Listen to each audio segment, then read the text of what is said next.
अधिकारियों जो अभी नए सत्र में कार्यभार संभाले हैं उनको बहुत बहुत शुभकामनाएं, क्योंकि उनको ऐसे अध्यक्ष मिले हैं जिनका एक्सपीरियंस वर्ल्ड वाइड है। अशोक मुकीम जी पूरी दुनिया का भ्रमण कर चुके हैं और एक्सपीरियंस मायने रखता है, सबसे इम्पोर्टेंट है। और मुझे भी यहाँ पर उनके द्वारा ही एक प्रायोजित कार्यक्रम के रूप में आप लोगों को यह सिखाने के लिए, यह बताने के लिए कि जो गलती आप लोग लाइफ स्टाइल में कई बार अनजाने में कर लेते हैं उससे आप कैसे बचाव करें। मेरा मेन उद्देश्य रहता है कि आपको क्या नहीं करना है। बहुत से लोग क्या करना है वैसा बताते हैं, मैं ये बताता हूँ कि आपको ये चीज नहीं करना है जिससे आपको वो प्रॉब्लम अपने आप ना आए, क्योंकि 2 - 2 0 हो जाता है और अगर अपन माइनस की तरफ जाते हैं तो कोई भी पॉजिटिव चीज जो है पीछे चले जाती है। इसलिए सबसे इम्पोर्टेंट है सोने का तरीका। आप लोगों को सबसे ज्यादा जो तकलीफें आती है वो सोने के गलत तरीके से आती है, क्योंकि जिंदगी में अपन 1/3 जिंदगी सोते हैं और बच्चा तो और ज्यादा सोता है। मतलब 8 घंटा भी अगर सोते हैं या आराम की मुद्रा में रहते हैं, लेटे रहते हैं, हाथ दबा के सोते हैं, सर के ऊपर हाथ रख के सोते हैं या फिर इस तरीके से हाथ रख के सोते हैं, तो वो जरूर अपना हाथ उठाएं ताकि उन लोगों को ये जानकारी हो सके कि ये सबसे गलत मुद्रा है सोने की। क्योंकि अपन जब इस तरीके से हाथ ऊपर करके या कान के नीचे हाथ दबा के सोते हैं तो sinus, slip disc, cervical, spondylitis, जितनी भी प्रॉब्लम आपको गर्दन से संबंधित आती है और ब्रेन बॉडी का कनेक्शन यहीं पर होता है। जब भी आप सोए तो सबसे पहले लेफ्ट करवट ही सोना है। अब आप जैसे दिनचर्या में आगे चल रहे हैं सो के उठने का, जब आप सो के उठते हैं तो सबसे बड़ी आप गलती क्या करते हैं कि तुरंत उठ जाते हैं। उसमें आपको सिर्फ 10-15 सेकेंड अपनी उंगलियों को, अगर आपके पास समय नहीं है तो सिर्फ 15-20 सेकेंड, 25 सेकेंड सप्लाई नहीं आ पाती, क्योंकि रात भर में ब्लड सर्कुलेशन वीक रहता है, ऑक्सीजन लेवल भी शरीर का रात में डाउन रहता है। इसलिए थोड़ा सा अगर उंगलियों को हिला के अगर तुरंत आप उठते हैं तो आपके पैर में जान आ जाएगी। और शरीर का जो वजन है वो किसको झेलना पड़ता है, सबसे ज्यादा तलवे को झेलना पड़ता है और ब्लड सप्लाई वहीं से ऊपर आती है। इसलिए सो के उठने के लिए आप ये जरूरी है, बहुत इंपॉर्टेंट टिप्स है, उसको आप ध्यान रखेंगे। और जब आप उठने के बाद वॉशरूम जाते हैं तो ये भी एक इम्पॉर्टेंट टिप्स है, ये वर्ल्ड में आपको शायद ही कोई बताएगा, ये मैंने अपने दिमाग से इसको इन्वेंट किया है कि जब वॉशरूम में आप बैठते हैं तो इंडियन टॉयलेट आजकल करीब खत्म हो गए हैं, ज्यादातर लोग वेस्टर्न टॉयलेट में बैठते हैं। तो वेस्टर्न टॉयलेट में भी इंडियन टॉयलेट जैसा बेनिफिट कैसे प्राप्त करें, उसके लिए ये अभी आप सभा में भी बैठे हैं तो आपको इस तरीके से बैठना है, एड़ी नीचे पंजा ऊपर, एड़ी नीचे पंजा ऊपर। ये आपकी फ्री की एक्सरसाइज हो रही है। दोनों एड़ी नीचे, पंजे को खींच के रखना है, पिंडली में खिंचाव आएगा और ये मूलाधार चक्र एक्टिव होगा। तो आप इंडियन टॉयलेट में कभी जब आप बैठते थे और अब वेस्टर्न टॉयलेट में बैठते हो, सेम बेनिफिट आपको, सेम खिंचाव आपको महसूस होगा। आप ट्राई करके देखिए। अभी आपको कहीं पर भी आपको बैठना है, जैसे कोई कार्यक्रम में बैठना है तो आज से इस तरीके से ही बैठना है, क्योंकि जिंदगी भर आगे होते हैं अपन, पीछे की एक्सरसाइज होती नहीं, पंजा पीछे कभी नहीं जाता है, ये टाइट हो जाती है पिंडली, इसलिए घुटने का दर्द, कमर का दर्द, साइटिका सेटिंग होती है। हम लोग इस तरीके से पीछे करके पेशेंट की सेटिंग करते हैं। जब कोई प्रॉब्लम में आता है, कमर दर्द में आता है, तो इस तरीके से उंगली दबा के पेशेंट को सेट करते हैं, क्योंकि साइटिका टाइट हो जाती है। इसलिए आपको वॉशरूम में अगर आप बैठते हैं कभी भी तो इस मुद्रा में बैठना है। कहीं पर भी फ्री समय मिले तो यही मुद्रा में बैठना है, घर में भी, ऑफिस में भी, कहीं पर भी समय मिले तो ये मुद्रा ध्यान रखना है। इसके लिए कोई भी समय एक्स्ट्रा नहीं दे रहे हो। मैं जो भी चीज आपको बताऊंगा उसमें कोई भी 1 मिनट का भी एक्स्ट्रा समय आपको नहीं लगेगा। लाइफ स्टाइल में आपको वो चेंजेस करके एक्सरसाइज करना है। और ये मुद्रा में वॉशरूम में बैठना है, ये अपान मुद्रा। इससे पेट साफ होता है और शरीर की सबसे ज्यादा जो बीमारियां होती है वो वायु के कारण होती है, टाइटनेस के कारण होती है। तो ये पेट साफ होता है। 100 से ऊपर बीमारियां कॉन्स्टिपेशन से होती है। इसलिए सबसे इम्पोर्टेंट ये मूलाधार चक्र को एक्टिव करती है। पुरानी अपनी विधि है, और वो विधि क्यों है, क्योंकि उस एरिया में ब्लड सप्लाई बढ़ती है जिस तरफ आप वो मुद्रा लगा के बैठते हो। तो आपको अगर कोई और प्रॉब्लम है शरीर में तो मुद्रा विज्ञान सर्च करिए नेट में और उस मुद्रा में आपको बैठना है। मोबाइल जब देखते हैं तब भी ये मुद्रा में बैठना है।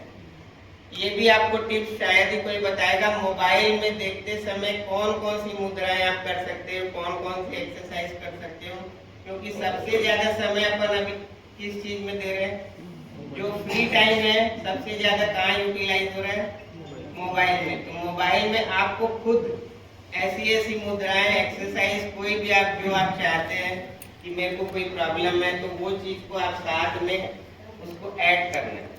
हमेशा ध्यान रखेंगे कि जो मोबाइल देखते समय ये मुद्रा हार्ट के लिए चाहिए, तो ये मुद्रा लेफ्ट हैंड की छोटी उंगली की टिप्स, ये हार्ट की एक ही लाइन है जो लेफ्ट में गई है, बाकी सब इनसाइड है। लेफ्ट हैंड की छोटी उंगली की टिप्स में ऐसे दबा के मोबाइल देखना है। अब आप मोबाइल देखते समय और कितनी सारी एक्सरसाइज कर सकते हो, कई तरीके की आप एक्सरसाइज मुद्रा, जैसे ये पैर वाला जब आप कर रहे हैं, ये चाहे एक पैर में ऐसे बैठ के, ये साइकिका सेटिंग होती है कमर दर्द में जो भी प्रॉब्लम होता है।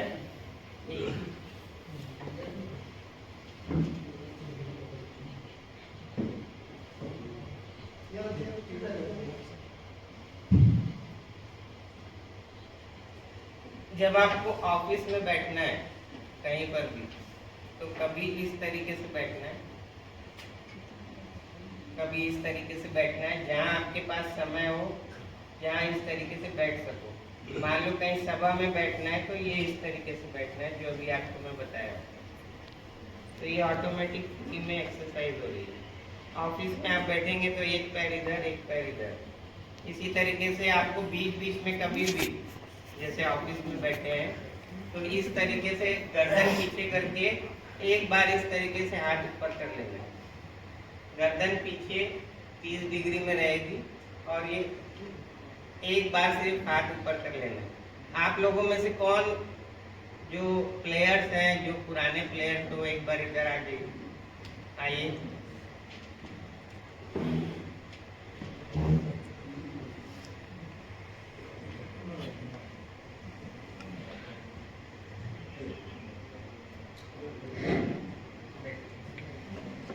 आप कौन कौन से गेम खेलते थे? Cricket, volleyball, football. अब ये जो बेस्ट गेम खेल रहे हैं एक्सरसाइज के लिए, वो वॉलीबॉल और फुटबॉल है, क्योंकि वॉलीबॉल में ऊपर की एक्सरसाइज होती है, फुटबॉल में नीचे से खिंचाव आता है। इसलिए जब आप ऑफिस में बैठेंगे या फ्री टाइम में बैठेंगे, जैसे जहाँ आपको समय है तो आप ऐसे करके झटक देंगे। वॉलीबॉल में कैसे खेलते हैं, बस ये जो हल्का सा जो ट्विस्ट आया बॉडी में, तो ये गैस रिलीज हुई, जो कटका निकलता है वो गैस्ट्रिक प्रॉब्लम रहती है। तो इस तरीके से आप हल्का सा। और फुटबॉल कैसे खेलेंगे, आप ऐसे दीवार में, जैसे आप कहीं भी चल रहे हैं घर में, 1 सेकेंड, 5 सेकेंड, 10 सेकेंड सिर्फ एक किक मार देना है बस। उसके लिए आपको कोई भी एक्स्ट्रा आसन नहीं लगाना है कि मेरे को यहाँ बैठ के ये प्राणायाम करना है या मुद्रा करना है या बैठना है। ये इस तरीके से किक मार देना है, जैसे फुटबॉल खेलते हैं वैसे। आप और कौन कौन से गेम खेल सकते हैं एक बार बताइए, आप उसका पोस्चर बताइए बस, कैसे। इसी तरीके से आपको खुद इन्वेंट करना है कोई भी पोस्चर आपको, और उस समय आपको वो प्लेयर बन जाना है, तो आपका माइंड भी थोड़ा फ्री हो जाएगा, फ्रेश हो जाएगा, पुरानी यादें याद आ जाएगी। ऐसे बैठ के या खड़े होके सिर्फ शॉट मार देना है। घर में तो आप ये कर ही सकते हो, क्योंकि घर में 2, 4, 5 घंटा तो आदमी बिताता ही है ऑफिस के अलावा। वॉलीबॉल ठीक है, फुटबॉल ठीक है। फुटबॉल में सिर्फ किक मारना है। और पीछे की एक्सरसाइज कौन सी करेंगे, अभी जो मैंने आपको टिप्स बताया था पीछे की एक्सरसाइज, उसका आंसर कौन देगा, वो कैसे बताया था मैंने, किस तरीके से बताया था, कितने डिग्री में बताया था। आप आइए।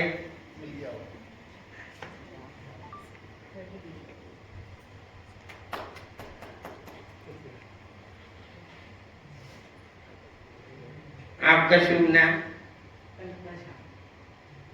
ये आपके लिए मसाजर रोलर है जो फेस में भी मसाज कर सकते हैं या फिर बॉडी में, गर्दन में कहीं पर भी दर्द हो तो ये खींचता है, स्किन को खींचता है। इनके लिए बहुत जोरदार तालियां।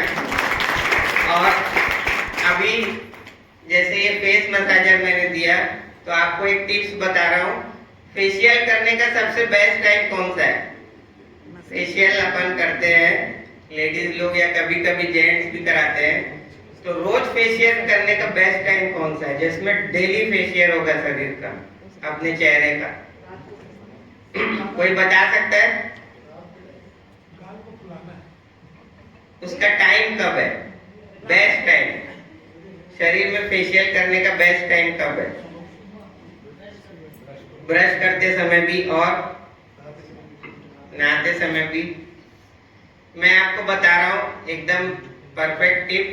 फेशियल करने का सबसे बेस्ट टाइम है खाना खाने के बाद। जब आप खाना खाते हो तो कितनी बार जब चबाने में आता है तो ब्लड सप्लाई पूरी यहाँ पर एक्टिव रहती है। अपन जो भी चीज यूज करते हैं वो सप्लाई वहाँ पे बढ़ जाती है। तो ये इस एरिया में जब ब्लड सप्लाई बढ़ जाती है उसके बाद आप हैंड वॉश करते हो, चेहरे में हल्का सा चिकनाई भी रहती है, उस समय आपको इस तरीके से 2-4 मिनट पूरे चेहरे का, ये जो 2-4 मिनट है वो आपके लाइफ के कई घंटे बचाएगा, कई साल बचाएगा। स्वस्थ रहने के लिए आप नेट में सर्च करेंगे फेस रिफ्लेक्सोलॉजी, आजकल गूगल नेट है, उसमें मैं सिर्फ तरीका बताते जा रहा हूँ। फेस रिफ्लेक्सोलॉजी में अपने चेहरे में पूरे ऑर्गन के पॉइंट्स है, जो भी आपको प्रॉब्लम हो उसका पॉइंट्स चेहरे में रहता है। अगर किसी को समझ में नहीं आ रहा है कि मेरा पॉइंट कौन सा है तो सिर्फ दबा दबा के चेक करेंगे, ऐसे ट्विस्ट थेरेपी करेंगे, गोल गोल, क्लॉक एंटी क्लॉक, और जिस पॉइंट में दर्द है मतलब वही आपका प्रॉब्लम है। अगर किसी को प्रॉब्लम नहीं मालूम है, सर्च नहीं करना है, तो इस तरीके से आप खाली जहाँ पर आपको लगता है कि मैं यहाँ पे दर्द है तो उस जगह में रोज करना है। वैसे ये हाथ को ऐसे दबा के देखें कहाँ पर दर्द है। पॉइंट नहीं पता है उन्हीं के लिए बता रहा हूँ मैं, किसी को कुछ पढ़ने सोचने देखने की जरूरत नहीं है। अब आप दबा के देखिए जहाँ पर दर्द है उसी जगह में आपको कोई ना कोई ऑर्गन का प्रॉब्लम आ रहा है तो उसको आपको दबा के इस तरीके से दूर करते रहना है। यहाँ पर लीवर, किडनी, लंग, हार्ट सबका पॉइंट है। और इस तरीके से कान में ट्विस्ट करना है, ये कान में ट्विस्ट करना है। और इसका बेस्ट टाइम है जब आप टॉयलेट में बैठते हैं, उस समय ये जरूर कर सकते हैं। कान में सिर्फ ट्विस्ट करना है। कान में 150 से ज्यादा पॉइंट है। पहले के लोग जो कान खींचते थे, जैसे कान खींचते थे ब्रेन एक्टिव हो जाता है, उसका लॉजिक है। आजकल तो कान के हाथ में पकड़ने से सीधा कंप्लेन हो जाते हैं। तो वो कान में आप सीधा कोई पॉइंट नहीं पता है तो कान का जो ऊपर का पार्ट है वो अपने शरीर का नीचे का पार्ट है, कमर से नीचे। कान में उल्टा है, ऊपर का पार्ट जो है, अगर नीचे के पार्ट में तकलीफ हो तो कान के ऊपर के पार्ट में रबिंग करना है। अब इसके लिए कोई एक्स्ट्रा टाइम नहीं है, कहीं पर भी बैठे हैं आप धीरे से कर सकते हैं। दोनों दोस्त मिलके चाव माव करते थे। अब कान में मैं जो बताया कान के लिए वो कैसे ट्रेस करना है, कौन बता सकता है कान की पॉइंट? अभी तुरंत बताया था मैंने, बताइए पूरा लॉजिक बताइए। मुश्किल से 25 सेकंड लगेगा। ऊपर का पॉइंट भी बताना है, उससे नीचे का पार्ट जो है। हाँ, इनके लिए आपके लिए जोरदार तालियां। आप नीचे के पॉइंट दबाएंगे तो नीचे का पॉइंट जब आएंगे तो ऊपर के पार्ट से। ये आपके लिए मेरे हिसाब से ये दुनिया का सबसे टॉप इक्विपमेंट है शरीर के लिए। और इसका जो सही उपयोग करते हैं भाई अशोक मुकिम जी, ये बिना इसको करे घर से बाहर जाते ही नहीं, ऐसा इनका कहना है। मतलब कि 70-80% टाइम्स तो ये महीने में रोज इसको एक बार यूज कर ही लेते हैं। एक बार इसको चलाइए,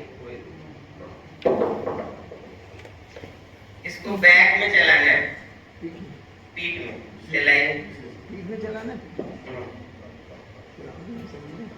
ये मेरा पुत्र है, ये भी इसी फील्ड में है। ये मास्टर डिप्लोमा इन कायरोप्रैक्टिस। हमारे यहाँ मेन थेरेपी होती है, कटका निकालते हैं शरीर का, उससे पूरा अलाइनमेंट खींच के बराबर करते हैं। उसके साथ पैर से करते हैं न्यूरोथेरेपी, कपिंग, एस्टियोपैथी, कायरोप्रैक्टिस, ऐसे बहुत सारी थेरेपी का मिक्सचर है। ऑयल कपिंग, और मेन जो है मेरा उद्देश्य रहता है कि वो क्या गलती कर रहे हैं और रूट कॉज पकड़ के वो पहले खत्म करना है, ताकि ट्रीटमेंट का सक्सेस वो खुद ही अपने आप पैदा करे। ये इस तरीके से ये रबिंग करना है, जितना भी समय मिले, 5 मिनट, आधा मिनट, 1 मिनट। अब जिसके पास ये इक्विपमेंट नहीं है वो क्या कर सकता है बताइए? तो टॉवेल कौन सा लेना पड़ेगा? आपके बाथरूम में एक पतला वाला टॉवेल रखना है इसी के लिए स्पेशल, और उसको ऐसे गोल गोल गुलमेट के रस्सी जैसा बना के रखना है, ताकि जब आप वॉशरूम के बाद अगर ये रबिंग करते हैं सिर्फ 4 मिनट, तो आपके जिंदगी के कई साल जो बीमारी के आने वाले थे वो ऑटोमेटिक दूर चले जाएंगे, क्योंकि रीढ़ की हड्डी अपना सेकंड ब्रेन है। अब मान लो कोई ऐसा टॉवेल लपेट के भी किसी को आलस आता है कि मैं वो सब नहीं कर सकता, ठीक है सुना था उस समय मेरे को समझ में आ रहा था, लेकिन अभी मेरे पास इसका भी टाइम नहीं है, तो आप जो भी टॉवेल यूज करते हैं उसको यहाँ पे सबसे ज्यादा देर चलाना है, चाहे किसी भी तरह का टॉवेल यूज करें। ये सबसे मेन पॉइंट है, बॉडी का ब्रेन बॉडी का क्रॉसिंग यहीं पर है। इधर की बॉडी का कंट्रोल इस ब्रेन से होता है, उधर की बॉडी का कंट्रोल इस ब्रेन से होता है। जब पैरालिसिस होता है किसी को, अगर लेफ्ट में पैरालिसिस होता है तो कौन सा ब्रेन इफेक्ट होता है? तो ये क्रॉसिंग एरिया है। तो जो मैं बताया था ऐसे गड़बड़ जो होते हैं ये क्रॉसिंग एरिया टाइप हो जाता है। हम लोग इसी का ही मेन ट्रीटमेंट करते हैं। और ये वेगस नर्व है राइट में, ये या बाएं खत्म होता है, ये नाभि के नीचे तक जाती है, इसीलिए यहीं पर रबिंग करना है आपको टॉवेल से। और नहाने के समय बाथरूम में कोई ना कोई ऑयल रखना है, उसको नाभि में लगाना है, और सबसे पहले नाभि में पानी डालना है। और कोई ना कोई, आजकल तो शावर आ गया है, शावर से नाभि में आप पूरे अच्छी तरीके से नाभि को सेट कर सकते हैं। और मोबाइल देखते समय नाभि को कैसे सेट करना है, अगर खाना खाने के बाद 2-3 घंटे बाद मोबाइल देखना है तो उल्टा लेट के हल्का हल्का ट्विस्ट होना है, उल्टा लेट जाना है और हल्का हल्का ट्विस्ट होना है ऐसे। तो ये नाभि में गैस रिलीज होती है और ऑटोमेटिक नाभि सेट होती है। अब नाभि एक स्थान है, पुराने लोग इसको नाभि सेटिंग के रूप में बोलते थे, लेकिन आजकल जो है वो नाभि सेटिंग की जगह आपको पीछे से डायग्नोसिस करते हैं एमआरआई में। एमआरआई में आपको L4, L5, S1 में प्रॉब्लम बताते हैं, तो वो पीछे से डायग्नोसिस होता है इस तरीके से। तो आप पीछे से नाभि सेटिंग कैसे सेट कर सकते हैं? कमर का अलाइनमेंट करना है, जितनी भी एक्सरसाइज करना है आपको कमर की करना है और ये पीछे होके करना है। अभी जो मैं आपको बताया था ये एक्सरसाइज, ये करिए, ये देखिए, ये जो कर रहे हैं इसमें सिर्फ एक ही चीज का ध्यान रखना है, जब हाथ ऊपर उठाते हैं तो गर्दन पूरी पीछे रहना चाहिए 30 डिग्री, और ये वाला किसी भी हालत में मुड़ना नहीं चाहिए। सिर्फ एक बार भी अगर तरीके से कर लेंगे, एक बार दिन में ऐसे 4-5 राउंड एक बार भी कर लेंगे, ये बंद रहना चाहिए मुट्ठी। सिर्फ बैठे बैठे एक बार करना है, जरूरी नहीं है कि उसको 10 बार करेंगे तभी रिजल्ट आएगा। देखिए कैसा लग रहा है, खिंचाव पूरा पीठ में आना चाहिए।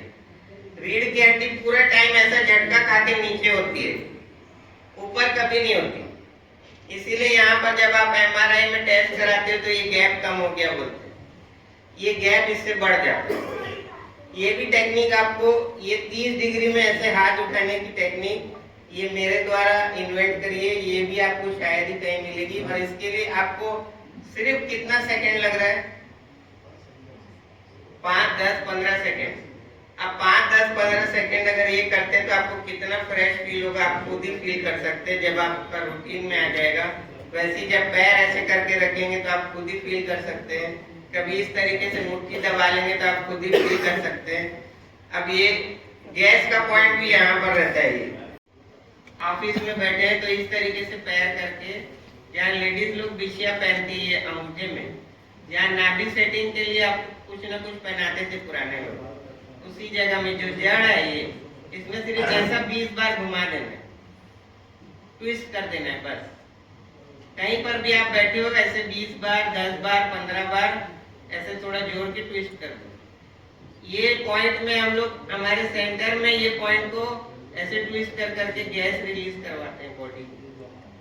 तो ये आप खुद ही कर सकते हैं ट्रीटमेंट अपना। ये सबसे इम्पोर्टेंट पॉइंट है, अंगूठे की जड़। और दोनों पैर का करना है, कोई भी पैर का भी कर सकते हो। अगर आपके पास समय उतना है तो एक ही पैर का कर लो, कभी दूसरे पैर का कर लो, कभी एक फुटबॉल किक मार दो एक पैर से, कभी दूसरे में कर दो। जरूरी नहीं कि उसको कंप्लीट करना है, दिन भर में अगले दिन जब भी याद आए वो चीज को कर देना है। यानी ये सेकंड वाली एक्सरसाइज बता रहा हूँ सर, मिनट भी नहीं लगना है इसमें। ये गैस का पॉइंट है। और अगर लेफ्ट पैर की सभी उंगलियों में कर देंगे तो लीवर, गॉल ब्लैडर, पैंक्रियास सब कवर हो जाएगा। लेफ्ट पैर की सभी उंगलियों, लीवर जैसे अंगूठे के बाद शुगर का पॉइंट है। अब शुगर जो आप लोगों को होती है, जैसे शुगर की बात हुई, तो जैन शास्त्र के जो टाइमिंग है खाने के, वही टाइम में अपने बॉडी में इंसुलिन सबसे ज्यादा रहता है। कौन सा टाइम है जैन शास्त्र में? 3 टाइम बताइए खाने का। टाइम बताइए कितने बजे? तीनों टाइम 8 से 9, 12 से 1 और शाम के 5 और शाम 4। आइए आप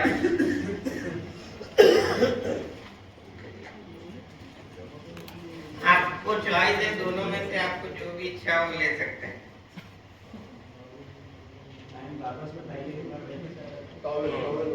आप बताइए आप क्या टाइम है?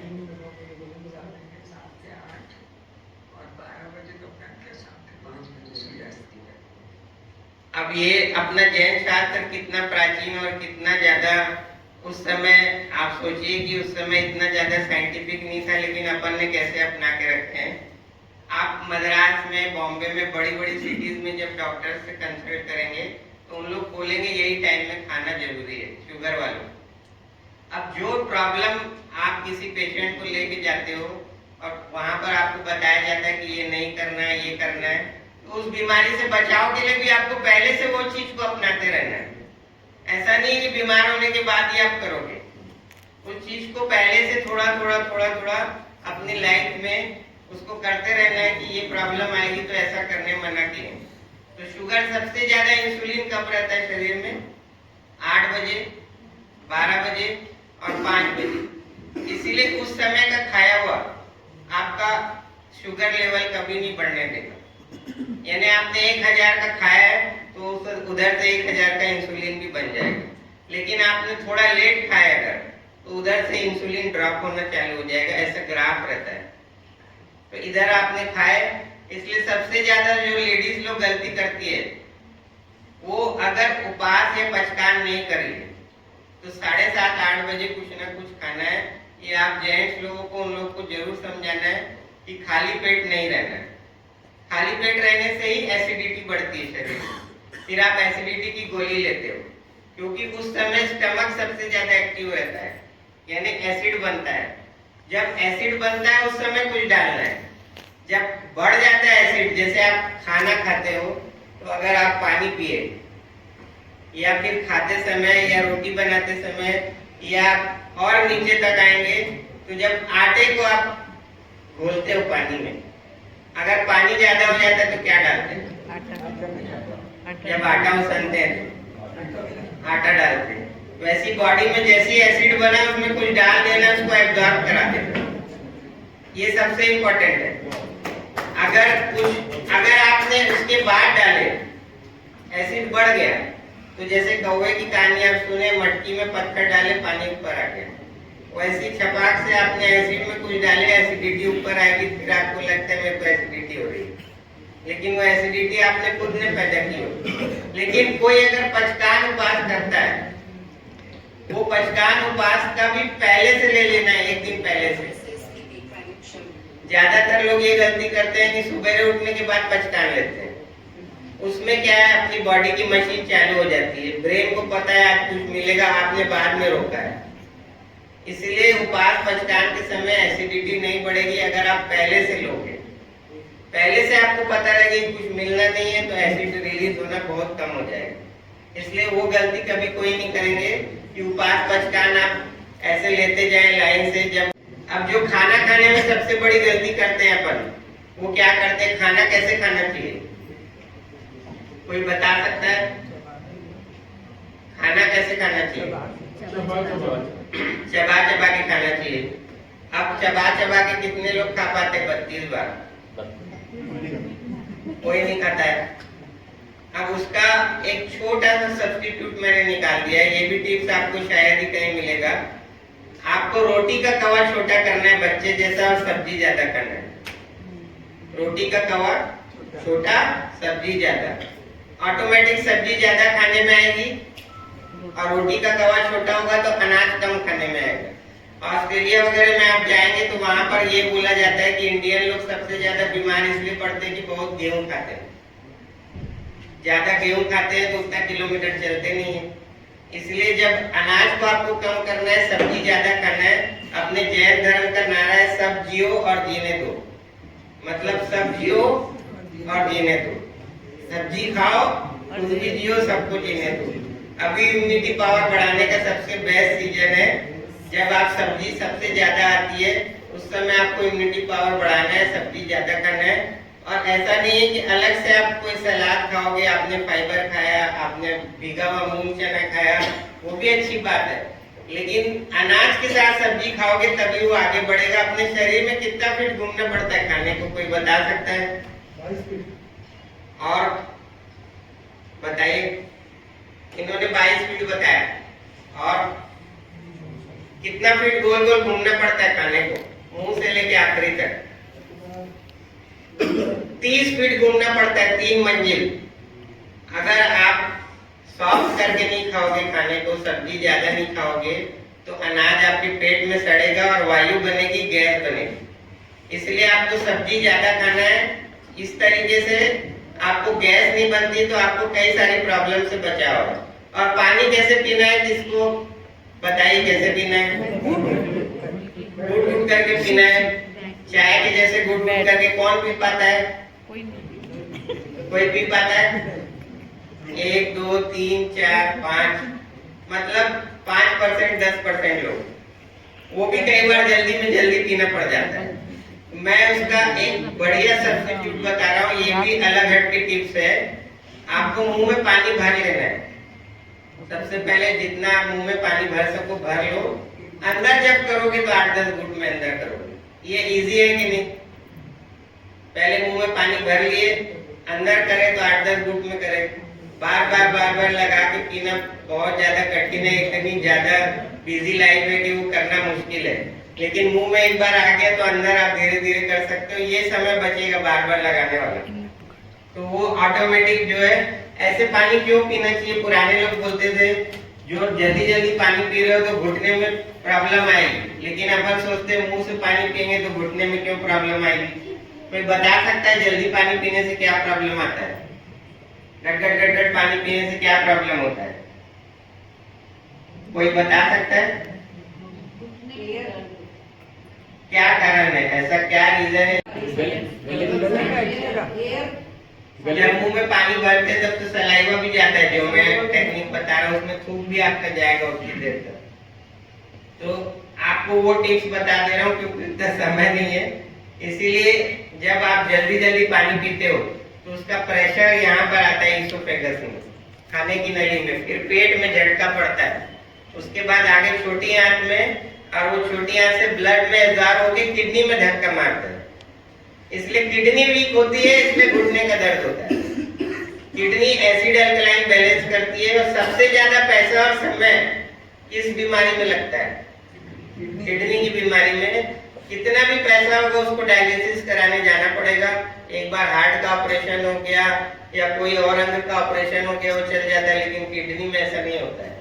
इसलिए किडनी एसिड अल्कलाइन बैलेंस करती। किडनी, लीवर, लंग्स और पसीना, ये 4 रास्ते से अपने शरीर का कचरा बाहर होता है। तो ये किडनी, लीवर, लंग्स और पसीना, इसको कैसे अपने को बचाना है? लीवर सबसे इंपॉर्टेंट ऑर्गन है, हार्ट से भी ज्यादा।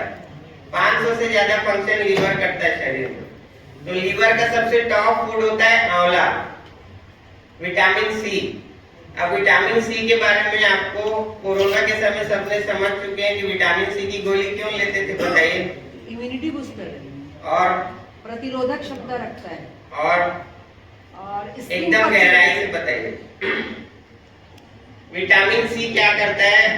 अब आप सबसे शुरू के स्टेप से चलेंगे। जब आप गहरी सांस लेते हैं, ये योगा कौन करता है? आइए, योगा वालों के लिए स्पेशल टिप्स है, साथ में इसको जोड़ना है जो मैं बता रहा हूँ। आप गहरी सांस लेते हैं, योगा करते हैं। अब आपने 1000 बार गहरी सांस लिया, अनुलोम विलोम किया, प्राणायाम किया, पूरा सिलेंडर भर दिया, खोल निकाल लिया, बाहर कर लिया। अब इस ऑक्सीजन को आगे लेके कौन जाएगा? हीमोग्लोबिन जो रहता है हमारा, हीमोग्लोबिन क्या करता है, ऑक्सी हीमोग्लोबिन कहलाता है, जैसे ही हम उसको लेते हैं। लेकिन हीमोग्लोबिन को ही करने के लिए विटामिन सी जरूरत है, क्योंकि जो आरबीसी रहता है उस आरबीसी को बनाने के लिए विटामिन सी जरूरत है। तो विटामिन सी प्लस प्रोटीन, ये सारी चीजें उसको ये काफी कुछ बता रहे हैं सही, लेकिन मैं एकदम गहराई से परफेक्शन बता रहा हूँ। जैसे आप ऑक्सीजन लेते हो तो उसको आगे लेके जाता है रेड ब्लड सेल्स, जो ब्लड टेस्ट आप कराते हो उसका कैरियर है वो ऑक्सीजन का। और रेड ब्लड सेल्स जाके छोड़ता है आयरन के पास। इसलिए लोहे की कढ़ाई में कभी कभी सब्जी बनाना है, आयरन रिच फूड जरूर सर्च करके खाना है। आयरन से इंपॉर्टेंट कुछ नहीं है। और आयरन को भी कौन होल्ड करके रखता है? वो है विटामिन सी। आयरन को एब्जॉर्प्शन के लिए विटामिन सी बाइंडर है, बाइंडर होल्ड करके रखता है, बाइंडर है। तो विटामिन सी से सबसे टॉप फूड है दुनिया का, वही है विटामिन सी। अब सबसे ज्यादा विटामिन सी किसमें रहता है? आंवला, शिमला मिर्ची और जाम, ये 3 चीज में, आंवला, शिमला मिर्ची और जाम। अब विटामिन सी आपने आंवले के सीजन में तो खा लिए या मुरब्बा खा लिए, लेकिन कभी कभी नहीं खा पाते, हफ्ते में 1 बार खा पाते हैं। इसलिए उसके लिए भी मैं बहुत बढ़िया बेस्ट टिप्स बता रहा हूँ। ये भी आपको शायद ही कोई वर्ड में बताया होगा कि आंवले का पाउडर बना लें पीस के, सुखा के। अभी आंवले का सीजन जाने वाला है, जल्दी से पाउडर बनाइए। और सब्जी में, दाल में थोड़ा थोड़ा डालना है, वो काला ना हो, उतना थोड़ा थोड़ा डालना है, पूरा घर खाए। आंवला पाउडर थोड़ा थोड़ा सब्जी दाल में डालना है, ऑटोमेटिक पूरा घर खाएगा। आपकी सिस्टम में आ रहा है वो चीज, सिस्टम में जो चीज आ जाएगी वही इंपॉर्टेंट है। एक बार जोर जोर से दहाड़ेंगे, उसके बाद वापस जैसे खरगोश दौड़ा, उसके बाद कछुआ जो है वो जीता। तो सिस्टम में आने से आपको परफेक्शन होता है। इसीलिए आंवले का पाउडर बनाएंगे और मसाले के चम्मच में कांच के बर्तन में रख के उसको यूज करना है। आपको और कोई किसी को प्रश्न पूछना है तो वो भी पूछ सकते हैं। और एक सबसे इम्पोर्टेंट आखिरी बता रहा हूँ मैं, जैसे अगर आपके पास समय तो आगे मैं कम से कम 2-3 घंटा बोल सकता हूँ, लेकिन आप जैसा बोलेंगे वैसा बताइए। शुगर वालों को मुरब्बा खा सकते हैं? शुगर वाले जो आंवला का मुरब्बा है, आंवले का मुरब्बा शुगर वाले खा सकते हैं। उनको रात में पानी में भिगा के शुगर हटा देना, उसके बाद सुबह करना। मुरब्बे को पानी में भिगा के रात में रखना है। वो शुगर, जब शुगर खा ही नहीं सकते तो मीठा कैसे खाएंगे? सर इधर से एक सवाल कि हम लोग कंप्यूटर में बैठ के काम करते हैं 2-2 घंटे का, तो होता ये या पुस्तक पढ़ते रहते हैं रात को, तो 1 घंटे 1.5 घंटे पुस्तक पढ़ रहे हैं, नींद आने लगती है। उससे बचने के लिए कोई एक्सरसाइज या फिर क्या किया? ऑफिस में मान लीजिए 2 घंटे कंप्यूटर बैठ के काम करते हो, नींद आने लगती है, तो अभी ये और ये इम्पोर्टेंट टिप्स में बताने वाला था, लेकिन इनमें प्रश्न पूछ ही लिए। आपको दिन भर में जब भी याद आए 1-2 बार लंबी गहरी सांस लेना है, लंबी गहरी सांस लेना और रोकना जरूरी है। ये अगर 1000 बार प्राणायाम करेंगे और आप अगर दिन भर में उसको 25-30 बार भी कर लिए, चाहे 2-2 बार भी कर लिए, तो उससे ज्यादा बेनिफिट आपको मिल जाएगा। क्योंकि ऑक्सीजन लेवल दिन भर बूस्ट होते रहेगा। ऐसा नहीं कि सिलेंडर भर लिया और वहां चला गया। आप रोज दिन भर सिलेंडर भर रहे, तो इनको भी ये टिप्स साथ में जोड़ना है। लंबी गहरी सांस लेना है और रोकना है। अभी जो अपन फेफड़ा यूज कर रहे हैं वो सिर्फ 40% यूज हो रहा है, 60% पूरा बेकार जा रहा है। इसलिए जब लंबी गहरी सांस लेते हैं तो फेफड़े की एक्सरसाइज भी होती है और ऑक्सीजन लेवल तभी बढ़ेगा। पेट तक गहरी सांस लेना है। ये सेकंड्स वाली एक्सरसाइज है सब, जो भी मैं बता रहा हूँ उसके लिए कुछ सेकंड लगेगा। कोई ऐसा नहीं कि बैठ के आसन लगा के करना है, कुछ सेकंड में करना है और वही आपको करना है। जैसी उबासी आती है लंबी गहरी सांस लेके रोकना है, ऑक्सीजन बूस्ट होगा और नींद अपने आप कम हो जाएगी। और नींद आने के लिए भी यही करना है। किसी को नींद नहीं आती उसको भी यही करना है, लंबी गहरी सांस लेना है। अब दुनिया का सबसे डेंजर खाना क्या है? सबसे डेंजर, मेरा मेन उद्देश्य है क्या नहीं करना है। तो सबसे डेंजर फूड कौन सा है? मैदा। और फास्ट फूड, नमक, शक्कर। नमक कौन बोला? नमक। आइए,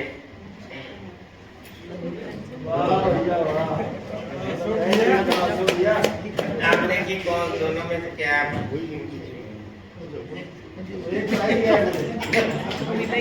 सबसे डेंजर खाना नमक है। क्यों क्यों है डेंजर? साइंटिफिक रीजन क्या है?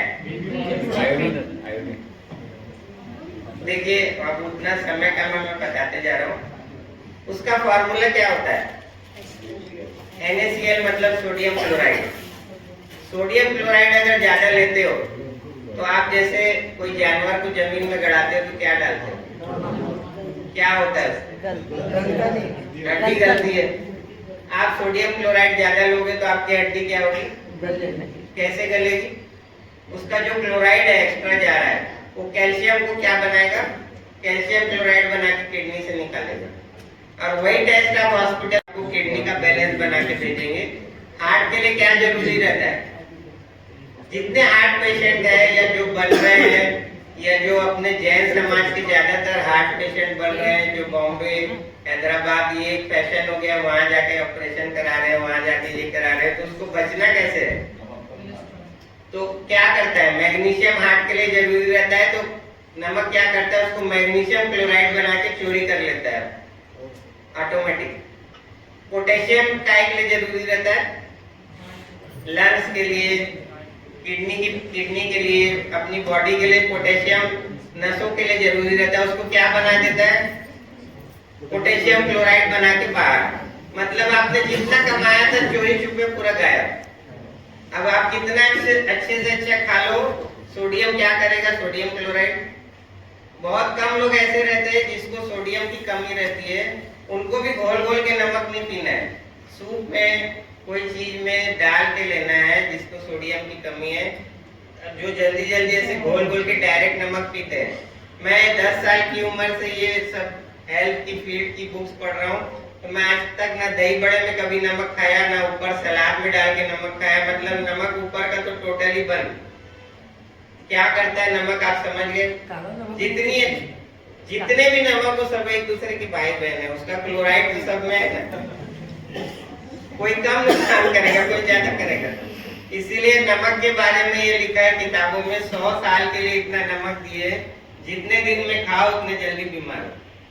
क्वांटिटी फिक्स है, आपको कितने जल्दी खाना है उतने जल्दी बीमार हो। और शोले पिक्चर कौन देखा है? शोले, उसका क्या डायलॉग है? नमक के लिए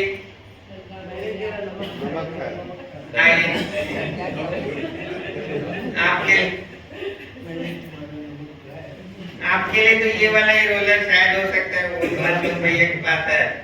पूरा डायलॉग बुलवाइए, लेकिन डायलॉग पूरा बुलवाइए। सरकार, मैंने आपका नमक खाया, अब आप गोली खाइए। इनके तालियां जोड़ो। सरकार, मैंने आपका नमक खाया, डॉक्टर्स लोग बोलेंगे अब गोली खाओ। इसीलिए नमक से सबसे, वो राजस्थान का खाना था, वहाँ इतनी गर्मी और पसीना रहता था, उस चीज को यहाँ एसी में रह के अडॉप्ट नहीं करना चाहिए। और साल में 1 या 2 बार ब्लड टेस्ट जरूर कराना है हर किसी को, जीवन बीमा अपना क्या है वही है, दूसरों के लिए नहीं, अपने लिए करना है। जितने टेस्ट कोई भी डॉक्टर बोलता है आपको दौड़ के जाके कराना चाहिए, खुद होके जाके कराना चाहिए कि आपको फर्स्ट स्टेज में आपकी बीमारी का पता चल जाए। इसलिए टेस्ट से कभी नहीं घबराना है। लेडीज लोग को भी अगर कैंसर का जो भी टेस्ट है जरूर करवाना चाहिए 2-4 साल में एक बार। फर्स्ट स्टेज में कोई बीमारी आती है तो उसको अपन पकड़ सकते हैं। आप लोगों में से भी किसी को कोई टिप्स देना हो हेल्थ का एकदम स्पेशल तो आप 2-4 मिनट बोल सकते हैं, 1-2 मिनट कोई नई चीज बतानी हो तो बता सकते हैं। और जो तांबे का लोटा है उसको अपने मटकी में डाल देना है। गर्मी को छोड़ के बाकी सीजन में तांबे का पानी कितना फायदा करता है, उसका बेस्ट तरीका क्या है, अपने मटकी में तांबे का लोटा डाल दो, पूरा घर पिएगा। आप अलग से कितनी देर पी पाओगे? इसलिए सिस्टम में वो चीज करना है। और लेडीज लोग जो खाना बनाते हैं उस समय एक्सरसाइज वहीं पे कर लेना है, इस तरीके से पीछे एक्सरसाइज कर लेना है, ऐसे झटक लेना है, ऐसे ऊपर कर लेना है, इस तरीके से दीवार पकड़ के। ये नाभि सेटिंग है, मतलब अलाइनमेंट अगर बिगड़ेगा तो नसों में खिंचाव आएगा, और नसों में खिंचाव आएगा तो कोई दवाई उसमें इतनी असर नहीं कर पाएगी। इसलिए लाइफ स्टाइल में चलते फिरते आपको कोई ना कोई मोबाइल देखते हर चीज में कोई ना कोई एक्सरसाइज अडॉप्ट करना है। ये इम्पोर्टेंट टिप्स है। आप अपने मन से कुछ ना कुछ करते रहो, ऐसा नहीं है कि मैं अलग से आसन लगा के करूंगा। तो आज के लिए सिर्फ इतना ही। अगर आप लोगों में से किसी को 1-2 मिनट कुछ बोलना हो तो जरूर बोलिए।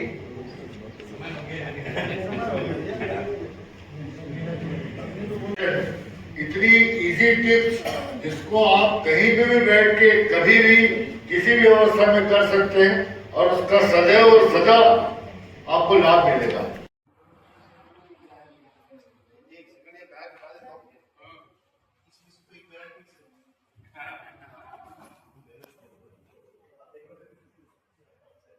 मुख्य अतिथि के रूप में हमने आज बुलाया है।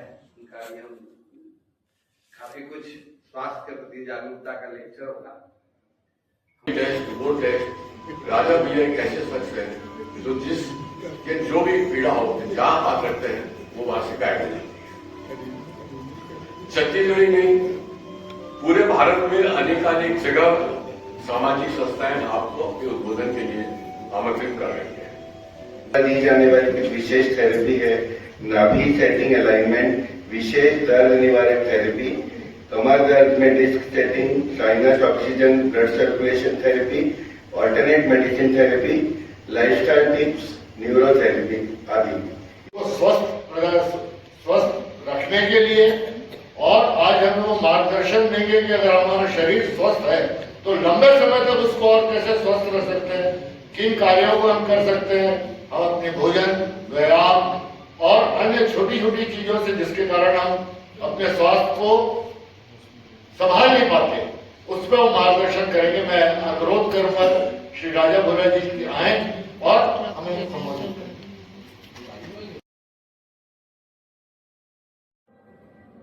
जो 20 फुट में कॉर्नर में बैठे नाटक में,